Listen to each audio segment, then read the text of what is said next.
만일 누가 당신은 뭐 하는 사람입니까? 그렇게 물으면은 뭐라고 대답을 하시겠습니까? 내가 뭐 하는 일을 이제 뭐 이런 일을 저런 일을 하는 사람입니다. 그런데 왜 그 일을 합니까? 그러면 이제 뭐라고 대답을 하시겠습니까? 거기까지는 않고 생각 않고 그냥 사느라고 하는 일이지 이러기가 쉬울 것 같아요. 당신은 누구입니까? 그렇게 묻는다면은 그 대답이 좀 더 애매한 사람이 많을 것 같아요. 내가 누구지? 나는 이런 사람입니다. 그게 진짜 당신 맞습니까? 그러면 더 아리송해질 것 같아요. 자기 정체성 이런 말이 있습니다. 흔히 쓰지는 않지만은 굉장히 이제 중요한 말이긴 합니다. 내가 누구인지를 분명하게 아는 거예요. 그래서 내가 그런 사람이니까 나는 그렇게 사는 거예요. 그렇게 일하는 거예요. 이게 이제 이렇게 연결되어 있는 것인데 이런 걸 이제 자기 정체성이 확립되어 있다 이렇게 이제 말을 합니다. 내가 누구인지를 잘 모르면은 내가 뭘 해야지, 왜 그렇게 해야지 이런 것도 이게 좀 애매해지고 그러다 보면은 이렇게 좀 마음이 흔들리기도 하고 삶이 흔들리기도 하고 이런 일이 이제 많이 생깁니다. 예수님이 그런 말씀을 이제 요한복음에 자주 하십니다. 나는 누구다. 나는 누구라고 예수님께서 이제 분명히 말씀을 하십니다. 그리고 사람들이 뭐라고 하든 인정하든 부정하든 그 예수님이 그렇게 말씀하신 그 예수님의 자기 정체성이죠. 이게 이제 흔들리지를 않습니다.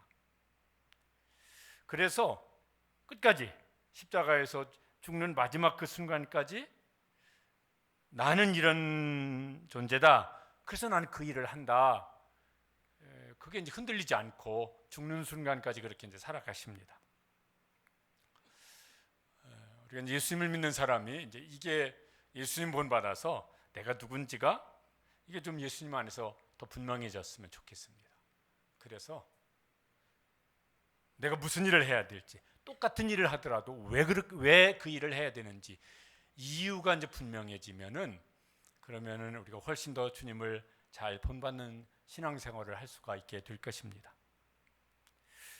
이제 복음서 중에 특별히 요한복음에 보면은 예수님께서 종종 나는 누구다 이런 말씀을 하세요. 나는 생명의 떡이다. 나는 선한 목자다. 오늘 말씀에는 나는 세상의 빛이다. 이렇게 말씀하세요. 나는 세상의 빛인 것 같은데 이렇게 말씀하는 게 아니라 사람들이 나를 세상의 빛이라고 하던데 이렇게 말씀하시는 게 아니고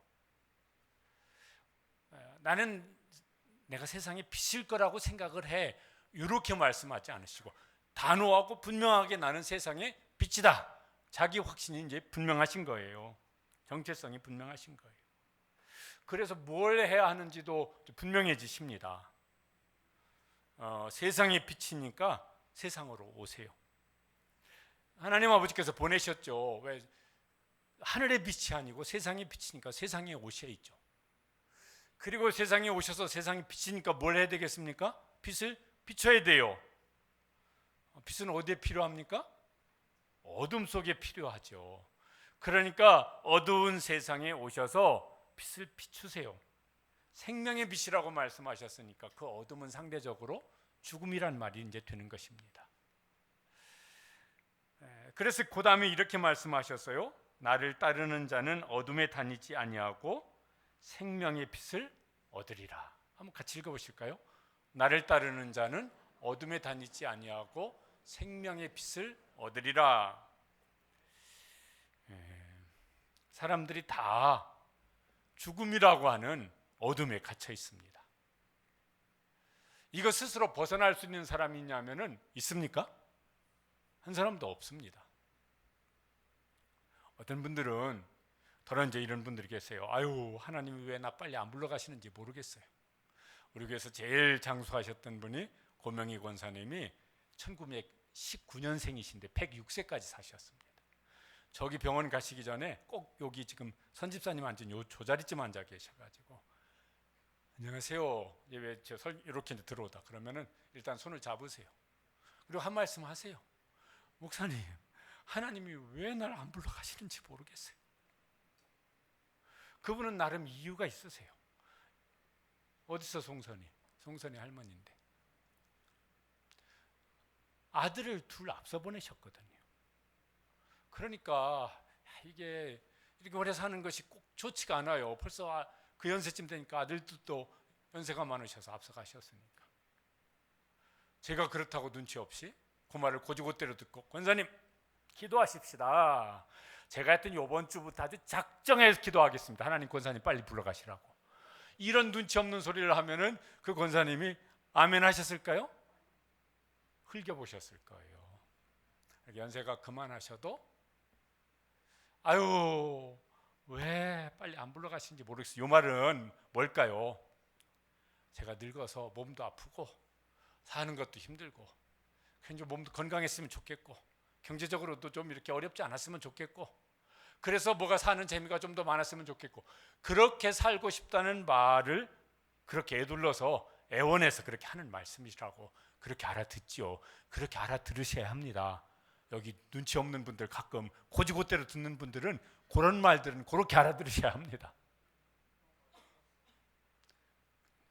암만 그래도 아무도 죽음에서 스스로 그 죽음의 어둠에서 벗어날 수 있는 사람은 없습니다. 그래서 하나님께서 생명이라고 하는 빛을 세상에 보내시려고 예수님을 세상에 보내셨고 예수님께서 그 생명이란 빛을 주시려고 예수님은 십자가의 죽음의 길로 가셨습니다.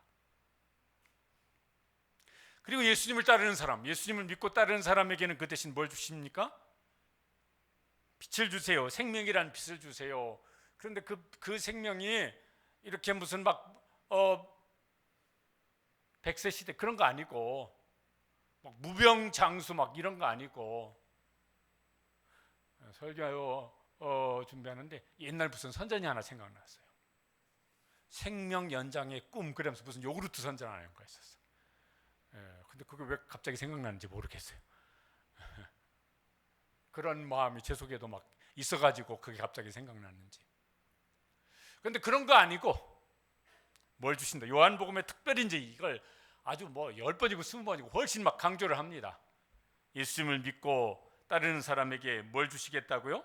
나를 믿고 따르는 자는 생명의 빛인데 요한복음 3장 15절에 3장 16절에도 저 말씀이 있는데 15절에도 있어요. 계속 반복해서 말씀하세요. 같이 읽어보시죠. 이는 그를 믿는 자마다 영생을 얻게 하려 하심이라. 영생이 요한복음에 많이 나와요. 예수님이 그걸 굉장히 강조하세요. 왜? 그게 제일 중요한, 그걸 위해 세상에 오셨으니까. 영생이 이제 어떤 생명일까? 우리는 이게 우리가 경험한 것이 아니라서 이 실감이 잘 안 나요. 이게 이제 그래서 좋은 건데 좋은 줄을 잘 우리가 모르고 살기가 쉬워요. 옛날에 웰빙이라는 말을 했어요. 삶의 질. 그러면 영생은 최고로 높은 삶의 생명의 질인 거예요. 최고 수준의 퀄리티를 가진 생명이에요. 그 성경에서 막 여러 가지 말로 말해요. 영원한 생명이고 또 그 생명은 하나님과 영원한 사랑의 관계 속에서 영원한 사랑을 받는 생명이고 그건 영원히 기쁜 것이고 영원히 즐거운 것이고 영원히 감사한 것이고 영원히 평안한 것이고 영원히 행복하신 것이고 그런 것들이 다 들어있는 생명인데 그걸 사는 동안 80년 누리며 산다. 이래도 얼마나 좋겠습니까? 근데 그렇지 않고 뭐예요? 영원토록. 그게 영생이라고. 그 생명을 마치 어둠 속에 있는 사람에게 빛을 비춰주는 것처럼 죽음이란 어둠 속에 있는 사람들에게 그 생명의 빛을 비춰주시려고 예수님이 세상에 오셔서 십자가의 길로 가셨습니다. 그 안에서 이제 우리가 누구냐, 우리도 내가 누구인지 내 정체성이 좀 분명해졌으면 좋겠습니다. 정체성 이런 말 할 때 이런 말도 이제 나옵니다. 우리가 내가 누구인지를 아는 것 중에 자화상 이런 말이 있고 또 자아상 이런 말도 있어요. 자화상은 저건 이제 언제 어떤 걸 자화상이라고 그럽니까? 자기가 자기 얼굴 그려놓고 보는 거예요. 그 어디서 보면 보일까? 그러면 거울 앞에 서 보시면은 내 자화상이 거기 있습니다. 아이고 내가 언제 이렇게 늙었냐 뭐 이런 거부터 해가지고, 어떤 분은 또 과하게 막 자기 얼굴 보면서 막 감탄하는 분도 계세요. 이것도 일종의 병이긴 한데 괜찮은 병입니다. 셀프 카메라 찍어요. 뭘 그렇게 찍었었는지 몰라. 근데 남의 얼굴 나오는 거 신경 안 써. 누구 얼굴만 잘 나오면 돼요? 내 얼굴만 잘 나오면 돼요. 그래서 찍어놓고 또 막 사방 또 자랑을 하고 여기저기 돌려요. 카톡으로 돌리고 뭐로 돌리고 뭘 그렇게 했었는지 몰라. 그런데 카톡에 보면은 막 있잖아요, 자기 소개하는 사진, 가족 사진. 근데 대체로 보니까 자기 얼굴 크게 나온 것만 올리더라고. 자화상이에요, 자화상. 나의 겉모습이에요. 그것도 내 모습이죠. 자아상은 뭘까요? 내 속모습이에요. 내가 생각하는 나, 내 마음속에 생각하는 나, 그거 이제 자아상이라고 그럽니다. 그거 비슷한 말로 자기 정체성 이런 말로도 이제 쓰고 그럽니다. 둘 중에 우리가 뭘 더 신경 씁니까? 내 겉모습, 자화상에 신경을 더 씁니까? 내 속에 있는, 마음 속에 있는, 내 생각 속에 있는 나, 거기에 신경을 더 씁니까? 보통은? 사람마다 좀 다르겠지만은 오늘 교회 나오실 때 자아상에 신경을 쓰고 나오셨습니까? 자화상에 신경을 더 쓰고 나오셨습니까? 네. 사람들이 나를 볼 때 내 속모습을 봅니까? 겉모습을 봅니까? 자화상에 신경을 많이 쓰는 것 같아요. 그게 보여지는 것이니까. 그런데 내 삶에 더 영향을 많이 미치는 것은 자화상인 것 같습니까? 자아상인 것 같습니까? 자아상이죠. 왜? 내 사람이 생각하는 대로 말을 하고 생각하는 대로 살아가니까 그게 더 영향을 미치는 것 같아요. 영향을 미치는 건 그거 같은데, 그건데 신경 쓰는 건 겉모습을 신경 더 써요. 이것도 모순이라. 그러니까 우리의 삶에 모순이 많이 생기는 것 같아요. 근데 이게 이제 자기 정체성, 자아상이 이게 분명해야 되겠는데, 이게 이제 분명치 않으면은 내가 이러고 살아야 되나, 이런 회의가 들기도 하는 것 같아요. 이제 우리 교회가 파송한 선교사님 중에 그 김종웅 선교사님이 우크라이나, 빨리 전쟁이 끝나야 다시 들어가시겠는데, 그래야 거기 가서 우리도 뭔가 이렇게 좀 돕는 일을 한번 좀 힘써 해보고 싶은데 아직 이게 휴전도 안 돼가지고 어떻게 해야 될지 모르게 이제 그러고 있어요. 근데 이제 그 우크라이나 가기 전에 우즈베키스탄에서 사역을 했었어요. 중앙아시아. 거기 이제 그때는, 지금은 이제 목사님이시지만은 그때는 이제 집사님으로 거기 가셨었거든요. 한번 방문을 했던 적이 있습니다. 거기 보니까 뭐 한 6-7명이 한 팀이 되어져서 자비랑 선교사, 뭐냐면 사업을 하면서 그 이익을 가지고 선교 사역을 하시는 거예요. 그런데 거기 뭐 사업하다 오신 분, 뭐 이렇게 직장 생활하다 오신 분, 한 분은 이제 목사님이신데 자비랑 선교사로 오신 분, 한 분은 식사 대접하느라고 하고 식당에 가서 이제 이런저런 얘기를 하는 중에 한 분이 이제 그런 얘기를 하셨던 것이 기억이 납니다. 아, 목사님, 참 제가 회의가 옵니다. 무슨 말씀이세요? 이제 거기는 그 선교사 비자를 안 내주는 데요. 그러니까 이제 사업을 해가지고 매출을, 성과를 내야 되고, 세금을, 거기 이제 몇 명이 이제 일을 하니까 세금을 얼마 이상 내야 되고, 현지인을 직원으로 몇 명 이상 고용을 해야 되고, 이래야 이제 비자가 연장이 되어진대요. 근데 그게 쉽지가 않아요. 이제 막 한국에서 가가지고 막 금방 사업을 해서 실적을 내는 것, 매출을 그냥 막 많이 내는 것도 어렵고, 세금을 또 그만큼 내려면 또 같은 뭐 수입이 생겨야 되는데, 그렇고 현지인을 고용했더니 이 현지인이 선교사인 줄 알고 협박을 하면서 자꾸 이제 과한 요구를 하는 거예요. 이걸 또 뿌리칠 수도 없고, 그러니까 어쨌든 사업을 해가지고 이윤을 내야 돼. 그래야 세금도 내고 현지인 고용도 하고, 그래야 비자가 연장이 되어서 뭘 하더라도 할 수 있는데 이게 어려운 거예요. 그러니까 막 하다 보니까 뭐가 더 급해요? 비자 연장을 위해서 매출을 내고 세금을 내고 현지고. 그러면서 이제 막 선교가 막 자꾸 뒷전으로 밀리게 되어져요. 아이고, 내가 지금 사업하러 여기 왔는지 선교사로 여기 왔는지 정체성에 혼란이 옵니다.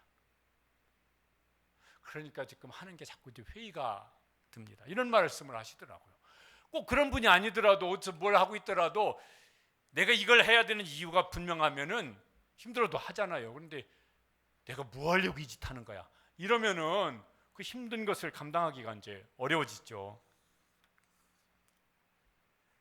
부모님들 중에서는 자녀 키울 때 이렇게 이제 말씀, 좋은 분이 그렇게 좋은 분일 것 같아요. 야, 네가 하고 싶은 거 해라.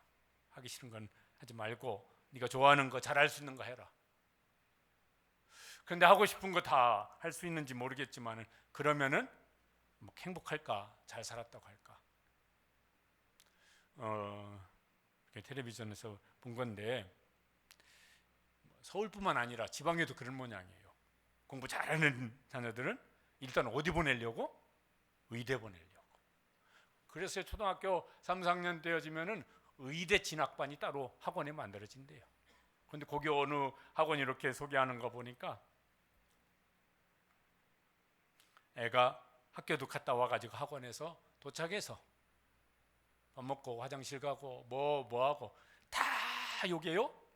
요 부모하고 실시간으로 이게 연결이 되어져서 이제 부모에게 연락이 간대요. 그러면은 여기 지금 책상에 앉아서 공부를 해야 되는데 화장실 가는데 뭐 몇 분 동안 안 와서 그러면 엄마한테서 연락이 오는가 봐. 너 지금 뭐 하고 있냐? 이게 잠자는 시간 빼놓고는 24시간 이게 계속 다 체크가 되는 모양이더라고요. 아이고. 그래서 의대 가서 의사 돼서 돈을 많이 벌고 잘 먹고 잘 살면은 다 좋을까? 하여튼 뭐 이제 잘 살라고 이제 부모가 그렇게 하는 거겠지 뭐. 그런데 그거 진짜 괜찮은 걸까?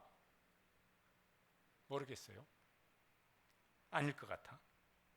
예수님을 믿는 사람은 어떻게 해야 될까? 나는 누구고 나는 뭘 해야 되고. 그래서 그게 어떤 일이 됐든지 이유가 우리 신앙 안에서 분명해요. 그러면 그거 힘들어도 이거 기꺼이 감당할 수 있을 텐데. 하여튼 예수님은 이게 이제 분명했어요. 이게 누가 뭐라고 해도 이게 이제 안 흔들리셨어요. 막 인정하든 부정하든 사람들이 박수를 보내든 아니면은 막 무시하고 저주하고 막 십자가에 매달든 안 흔들리셨어요. 그게. 여기도 보면 바리새인들, 왜냐하면 예수님 그게 이유가 분명했기 때문에 여기 오늘 보면 바리새인들이 예수님이 그렇게 말씀하시니까 거짓말하지 말라고 이제 공격을 합니다. 13절에 보면은 바리새인들이 저렇게 말을 했습니다. 네가 너를 위해 증언하니 네 증언은 참되지 아니하다. 나는 세상의 빛이다. 뭐 어쩌고 저쩌고 그런 거 다 거짓말이라는 거예요. 누가 너를 그렇게 말했냐? 그 거짓말이다. 예수님이 즉각 반박을 하세요. 그러면서 저렇게 말씀하셨어요. 한번 읽어보시죠. 내가 나를 위하여 증언하여도 내 증언은 참되다. 내가 이런 존재라고 말을 하면은 그 진짜다. 그 참된 말이다. 거짓이 아니다. 왜냐? 그러면서 그 다음에 이렇게 말씀을 하셨습니다. 읽어보시겠습니다. 나는 내가 어디서 오며 어디로 가는 것을 알거니와 너희는 그거 모르는데 나는 안다는 거예요. 여러분 저게 그 앞에 이제 요한복음 5장에도 저런 비슷한 말씀을 하시는데 무슨 소리냐면은 나는 아버지께서 나를 보내셔서 여기 세상에 왔다. 그리고 나는 아버지께서 나를 세상에 보내셔서 하라고 하는 일을 나는 지금 하고 있다. 나는 그 일을 마치면 다시 아버지께로 나를 보내신 아버지께로 돌아갈 것이다. 나는 그걸 안다. 나는 어디서 세상에 왔고 무엇을 해야 되고 그 일을 마치면 어디로 돌아가야 되는지를 나는 안다. 너희는 아느냐? 너희는 그거 모르지 않느냐? 근데 나는 안다. 그러니까 그걸 알고 있는 내가 하는 말이 너희는 참된 말이 아니라고 그러는데 이건 참된 말이다. 이것도 이제 우리도 이 답이 분명했으면 좋겠습니다. 어디서 왔나? 하나님이 보내셔서 왔지. 뭘 하며 사나? 하나님이 맡겨주신 일 하며 사는 거지. 그러고 언젠가는 죽을 거예요. 그러면 어디로 갈 건가? 보내주신 하나님께로 돌아가는 거지. 그래서 하나님 저를 보내주실 때 이렇게 살라고 보내주셨습니다. 제가 70년, 80년, 90년 살면서 나름대로 그 일을 하다가 왔습니다. 그러면 이제 칭찬하실 것입니다. 나오죠? 잘하였도다 착하고 충성된 종아.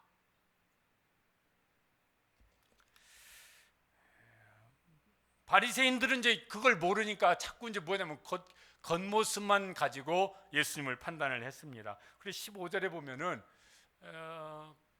예수님 저렇게 말씀하셨어요. 너희는 육체를 따라 판단하나. 예수님을 판단하는데 육체를 따라서 판단한다는 것은 그 앞에도 그들이 했던 거예요. 저 예수 저 갈릴리 출신이라고 그 촌놈 그 뭘 대단한 일을 하겠어. 나사렛 출신이라고 그 갈릴리 중에 이제 시골 동네인데 그 촌놈이 뭘 할 줄 알아. 그 아버지 직업이 목수라고. 아이고 요새는 그런 말 안 쓰지만 옛날에는 노가다라고 그랬어. 그 노가다 아들이 그 뭘 하긴 뭘 하겠어. 그 예수도 그 직업이 지 아버지 직업 그 목수 그거 했다고. 지 아버지나 지나 노가다가 뭐가 어쩌고 저쩌고 하겠어. 이러면서 이제 예수님을 깎아내렸었던 거죠. 부정했었던 거거든요. 그 육체를 따라 판단을 했다는 것이에요. 그냥 세상 기준으로 그 당시 세상 기준으로 판단을 했는데 지금은 저 판단 기준이 좀 달라졌습니까? 별반 안 달라진 것 같죠? 우리가 남을 판단할 때나 자기가 자기를 판단할 때도 육체를 따라 판단하는 게 많은 것 같아요. 그런데 예수님은 아니다, 내 판단은 옳다. 왜냐하면은 그 이유를 또 말씀하세요. 16절에 보면은 저게요 이렇게 뭐 계속 같은 말 왜 다 똑같이 하시나 하는데 저게 중요한 거거든요. 한번 같이 읽어보시겠습니다. 내 판단이 참되니 이는 나를 보내시니가 나와 함께 하십니다. 그 다음에 18절에도 뭐라고 말씀하시냐면은 나를 보내신 아버지도 나를 위하여 증언하시느니라. 그러니까 예수님께서 사람들이 뭐라고 하는 거 신경 안 쓰셨을까? 그러면은 왜 안 쓰셨겠어요? 사람이 몸을 입고 오셨으니까. 우리 남들이 막 당신 뭐 어쩌고 저쩌고 뭐 좋게 말하든 나쁘게 말하든 그러면 신경 쓰여지잖아요. 그런데 예수님이 그걸 가지고 나는 괜찮은 사람이구나. 아유 나는 이렇게 왜 형편없는 인간이야. 이렇게 안 하신 거예요.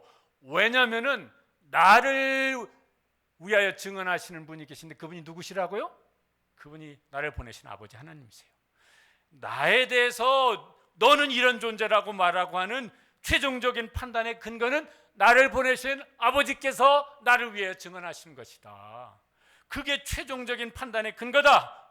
그러니까 아버지께서 너는 이런 존재다 그러면은 나는 그런 존재라고 나는 믿고 나는 그렇게 산다 말씀을 하시는 거예요.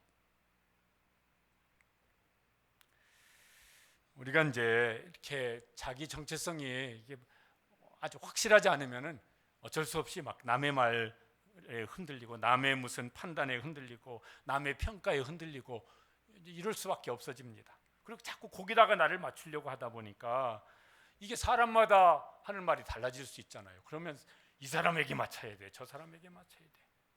그 사람이 말해도 작년에 말하고 금년에 말하는 게 또 다를 수 있어요. 평가라고 하는 게 그렇잖아요. 그러면은 작년에 나하고 금년에 나는 다른 난가? 어제 나하고 오늘 나는 또 다른 난가? 그러면요 나도 혼란스러워질 것 같아요. 도대체 어느 장단에 춤을 추고 살아야 돼?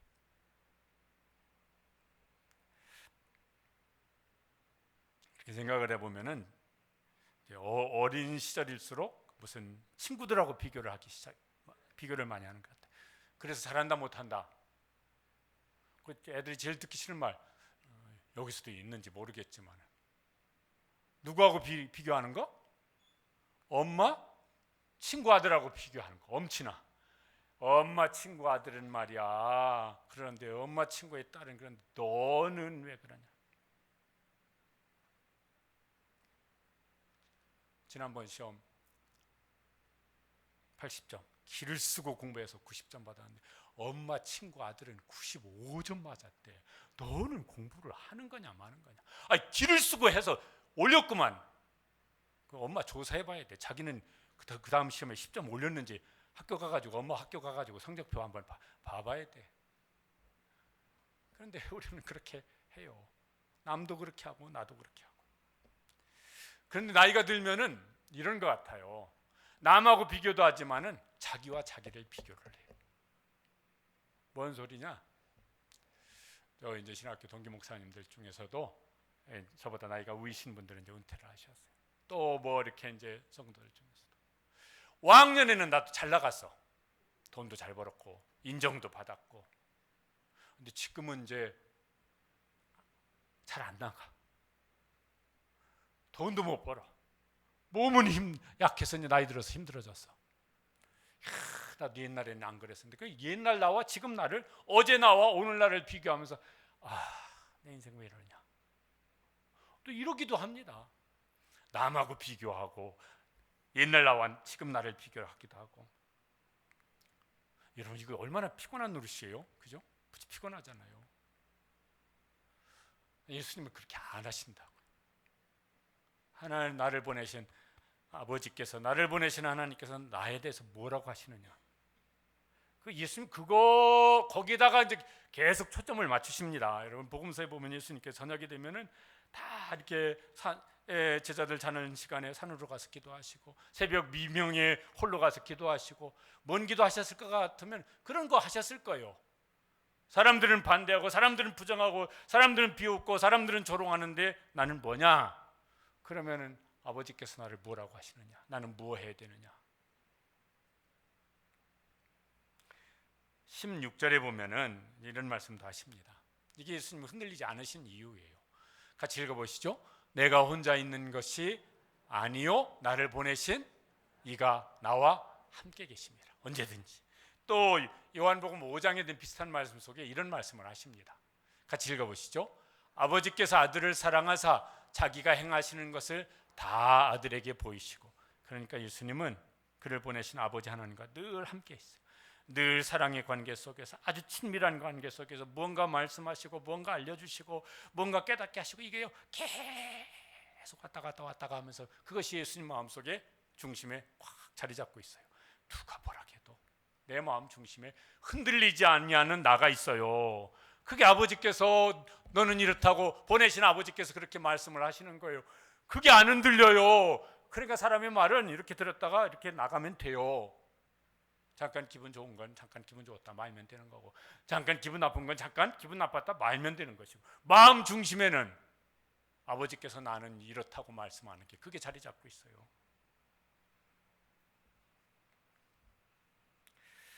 우리도 이제 뭔가 어떤 최종 결론 이럴 때 누가 말을 한 거야, 무슨 뭐 부모가 말을 한 거야, 자식이 말을 한 거야, 누가 무슨 뭐 목사가 말을 한 거야, 또 무슨 누가 교인이 누가 말을 한 거야, 아내가 말을 한 거야, 다 이렇게 귀담아 듣는 게 좋은데 최종 결론은 하나님이 성경에 나에 대해서 뭐라고 말씀하셔서 그게 최종 결론으로 그걸 삼을 수 있게 되시길 바랍니다.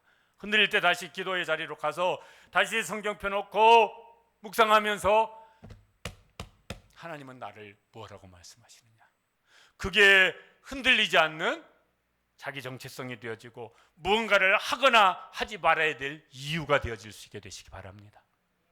그러면요 사람 말 듣긴 들어도 그게 나를 흔들지를 못해요. 우리도 이제 관계 속에 살아갑니다.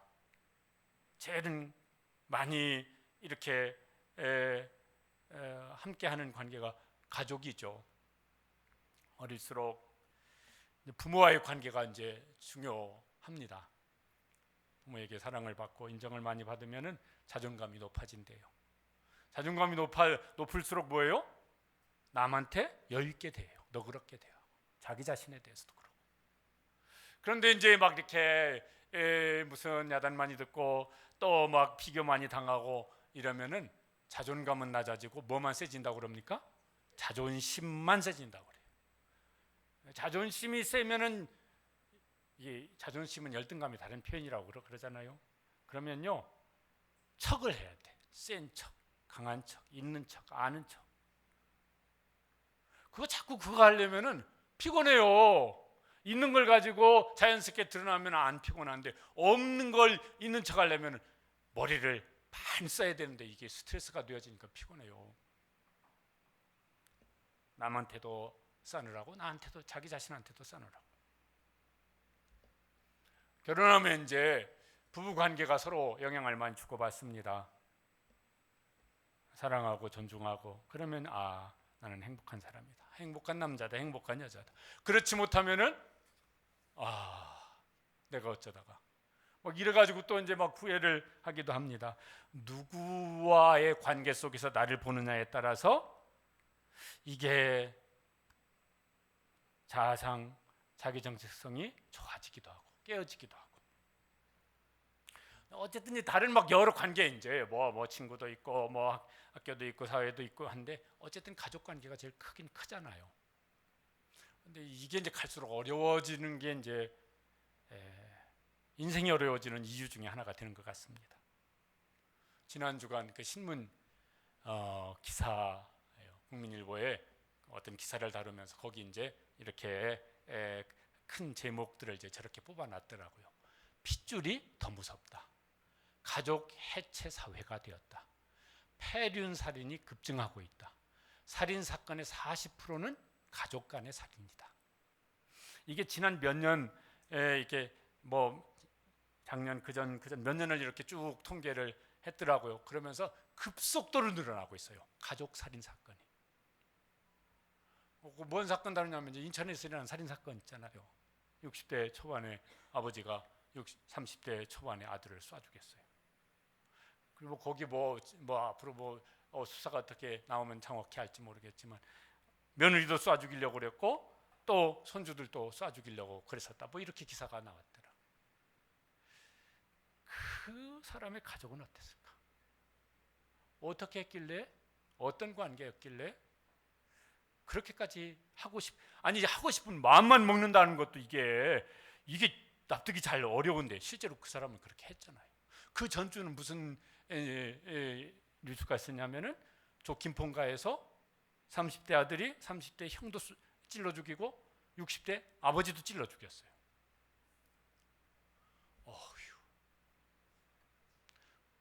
저게 말이 됩니까? 살인 사건이 그 자체가 말이 안 되지만 살인 사건의 40%가 가족 살인이라고.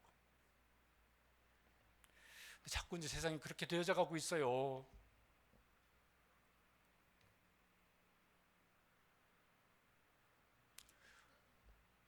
예수님께서 계명을 다 요약해 주신 게 있습니다. 하나는 누구 사랑하라? 하나님 사랑하라.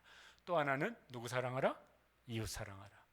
우리가 사랑해야 될 이웃은 먼데 있는 사람은요 사랑할 기회가 없어요. 맨날 만나는 사람, 내 생활 반경 5m, 10m 안에 있는 사람. 이 사람은 미워할 수도 있고 사랑할 수도 있는데 심리 밖에 있는 사람, 백리 밖에 있는 사람은 미워할 기회도 거의 없고 사랑할 기회도 거의 없어요. 그러니까 이웃 사랑을 실천하려면은 내 생활 반경 안에 있는 사람, 그 사람부터 하는 게 제일 큰 일이에요. 가족이 제일 우선이지 뭐. 그래서 가족이 다시 건강하게 사랑의 가족으로 회복되어진 일이 부모에게도 필요한 일이고 자식에게도 필요한 일. 이것처럼 급선무가 없는 것 같아요. 왜? 저게 말이 되는 일이냐고 저게. 예수님 믿는 사람은 우리는 예수님처럼 하나님과의 관계 속에서 또 우리 자신을 발견해야 됩니다. 하나님 아버지는 내게 어떤 분이신가? 예수님 십자가에 못 박으셔서 나를 자녀 삼아 주셨는데 그분하고 예수님은 나하고 어떤 관계인가? 이거 평생 가는 관계가 아니라 얼마 동안 가는 관계입니까? 영원히 가는 관계인데 사람과의 관계는 뭐 길면 몇십 년, 짧으면 몇 년밖에 안 갈 수 있지만 하나님과의 관계는 영원히 가는 관계인데 그 관계 속에서 나가 영원토록 진짜 나죠. 영원토록 진짜 나죠.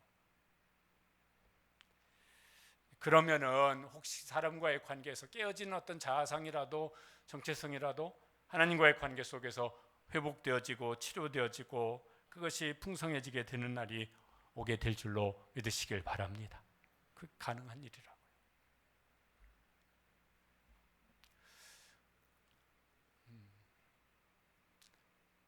어린 시절에 막 부모님으로부터 사랑 많이 받고 인정 많이 받고 막 필요한 거 다 돌봄받고 이런 여기 계신 분들 중에 그런 분들이 얼마나 계실는지 모르겠어요. 많지는 않을 거예요. 상처 많이 받고 그래서 막 자존감 낮아지고 열등감 많아지고 이런 분들이 더 많으실 수 있을 것 같아요. 다시 어린 시절로 돌아갈 수는 없어요. 부모 바꿀 수 있습니까? 아이고, 바꿀 부모가 없어요. 다 돌아가셔서 벌써. 이제 남아 계신 분도 바꿔봤자 소용없어. 바꾼다고 뭐가 그 부모님이 달라지겠어요? 어려워. 나도 나이 먹어서 스스로 바꿔지기도 어려운데 누구를 바꿔요? 배우자, 남편이나 아내, 아이고 저 왼수 저거 바꿔치기 해버려야지. 이게 쉽게 될 일입니까? 안 돼. 저 왼수 이런 생각이 들거든. 드디어 기회가 왔구나. 저 왼수를 처치해버릴 예수님의 방법으로 왼수를 어떻게 하라? 사랑하라. 왼수를 어떻게 하라? 축복하라. 그러니까요, 아유 저 왼수 이런 생각이 들거든. 하나님께서 드디어 서로의 기회를 주셨구나. 뭐 할 수 있는? 왼수를 사랑할 수 있는 기회를 주셨구나. 그래서 잘 먹이시고 잘 입히시고 해달라는 거 해주시고 붕붕 띄워주시고 잘 하시길 바랍니다. 왼수들이 없으신가 보네. 다 아멘 하는 사람 몇 사람 없는 거 보니까.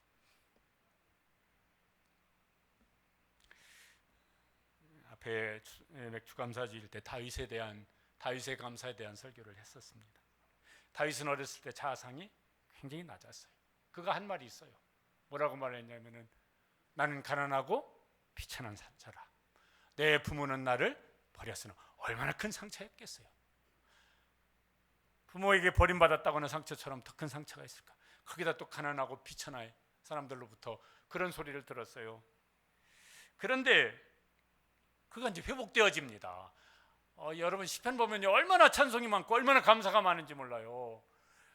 내 부모는 나를 버렸으나 그 다음에 나오는 다윗이 한 말이 뭐냐면은 이렇게 말을 했습니다. 내 부모는 버렸으나 그 다음에 같이 읽어보시죠.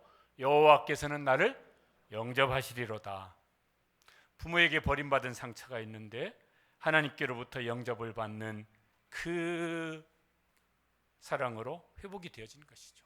그래서 시편 139편에 그가 막 감사하는 내용들이 많은데 그 중에 14절은 저렇게 감사를 했습니다. 내가 주께 감사하오면 나를 지으심이 심히 기묘하심이라. 그러면서 감사해하고 있습니다. 치유가 된 거죠. 사람에게 받은 상처, 사람에게 깨어진 자아상이 하나님의 사랑으로 영접하심 그 속에서 회복이 되어진 거예요. 이런 은혜가 우리 가운데 있게 되기를 축복합니다. 그런 은혜를 구하게 되시기를 바랍니다.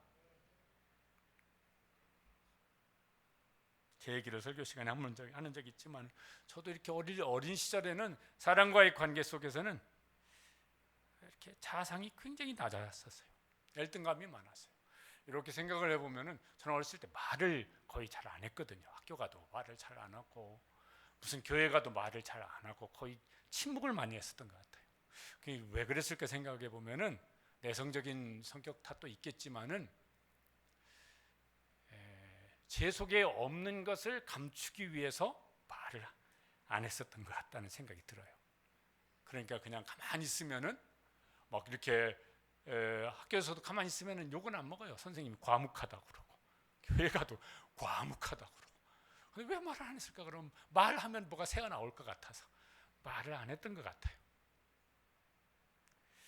그런데 이제 이렇게 청소년 시절, 청년 시절 이렇게 책들 이제 신앙서적들 읽으면서 거기 자기 정체성 이런 내용들을 있는 책을 이제 여러 권 이제 찾아서 읽어봤어요.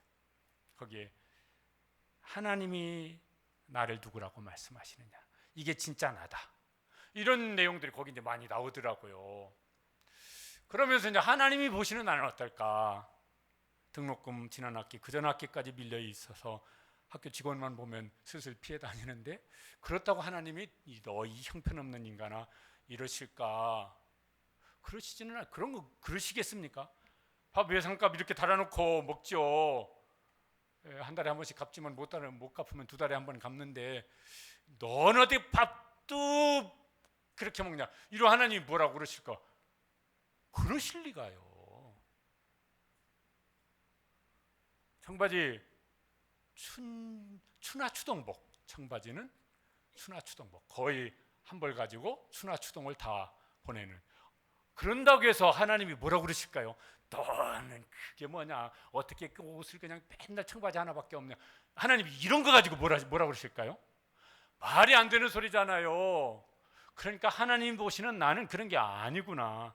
너는 내 사랑하는 아들이다. 너는 내 종이다. 주님께서 야, 이런 거로 보면은 하나님은 나를 그렇게 안 보시. 그럴 리가 있나? 그러면서 제가 이제 나를 이렇게 조금씩 찾았던 것 같아요. 진짜 나를. 그러면서 자기 정체성이 이렇게 좀 이제 확립되어진 것 같아요. 그러면서 마음의 자존감이 좀 높아진 것 같아요. 그거 이렇게 뭐냐면은 결혼할 때 지금 생각하면 뻔뻔하기 그지였거든요. 왜냐면은 결혼을 해 이제 막 결혼 날짜 잡히고 막 준비하는데 제가 돈을 내야 되는데 돈을 안 내잖아요. 그러니까 이제 장모님이 야, 제가 그때 전도사니까 조전도사라고 저를 불렀어요. 조전도사 돈이 있는지 한번 물어봐라. 그래서 아내가 그때는 이제 아내는 아니지만 물어보더라고요. 돈이 있냐고. 100만 원은 있다. 지금은 당장 없어. 그거자. 저는 결혼할 때 부모님한테 단돈 10,000원도 받지 않았습니다.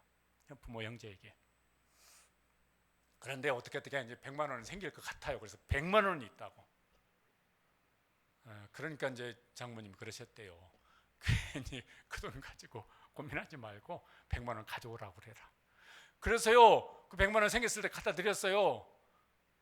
그리고 나머지는 다 처갓집에서 해서 결혼을 했어요. 지금 생각하면 너무너무 죄송한데 그때는요, 당당하게 그리고 아주 뻔뻔하게 했어요. 그때는 왜 부끄럽다는 생각이 안 들었는지, 미안하다는 생각도 별로 안 들었었던 것 같아요. 아주 뻔뻔 충만했었던 것 같아요. 내가 가난한 게 뭐가 문제냐?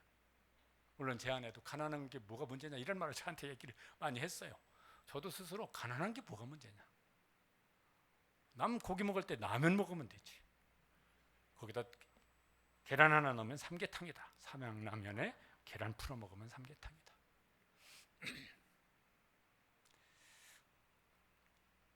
그러면서 제가 무엇을 해야 할지 어렸을 때 알게 해주셨고, 그리고 평생 이제 그렇게 살아왔습니다. 얼마나 감사한지 모르겠어요. 파스칼이라고 하는 유명한 철학자가 있죠. 그분이 한 말이래요. 어제의 생각이 오늘의 당신을 만들고 오늘의 생각이 당신의 미래를 만든다. 공감이 되죠? 성경에 저 비슷한 말씀이 있습니다. 잠언 23장 7절에 보면은 그 마음의 생각이 어떠하면 그 위인도 그러한즉, 그 마음의 생각이 어떠하면 사람 됨됨이가 그렇게 된다는 그런 말이에요. 영어 어떤 번역에는 His things makes his life 이렇게 번역을 해놨더라고요. 내가 생각하는 나.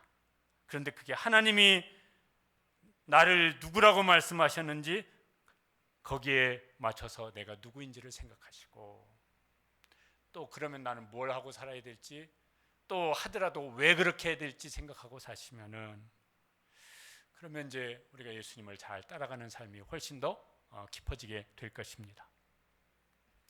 이번 주 중고등부 수련회도 합니다. 저는 고등학교 1학년 때 받았던 수련회에서 받았던 은혜가 제 평생을 결정지었습니다. 하나님께서 우리 아이들에게 은혜 주셔서, 부모가 말한다고 다 듣습니까? 지가 뭐 결심한다고 다 됩니까? 그거요, 누구도 어떻게 하기 어려워요. 근데 하나님께서 은혜 주시면은 하나님이 하시고자 하는 대로 지가 알아서 평생 살아갈 겁니다. 그러면요, 그게 복된 삶이 되어지는 것이죠. 부모도 그렇게 살기를 사모하시고 그런 은혜를 구하시고, 우리 자녀들은 갑절이나 10배나 더 그런 은혜를 주시기를 사모하면서 나아가는 그런 우리 모든 성도들 되시기를 주님의 이름으로 축복합니다. 함께 기도하시겠습니다.